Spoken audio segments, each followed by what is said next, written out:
Tiniyak ng Department of Social Welfare and Development ang tulong para sa mga repatriated OFWs mula Lebanon. Ayon kay DSWD Assistant Secretary Irene Dumlao, kakausapin ng kanilang mga social worker ang mga OFWs na ito na dumating sa bansa. Ito'y para matukoy kung anong tulong ang maaring ibigay sa kanila. Pagtitiyak pa ni Dumlao, makatatanggap ang mga OFW ng tulong pinansyal sa ilalim ng Assistance to Individuals in Crisis Situations, habang maaari rin silang mabigyan ng tulong pangkabuhayan sa ilalim ng Sustainable Livelihood Program.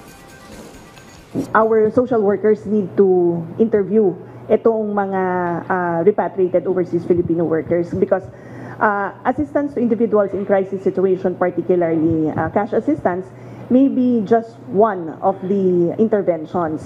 Nabanggit kanina ni Sas na pwede rin naman kasi na livelihood dahil matagal nga po silang mawawalan ng trabaho.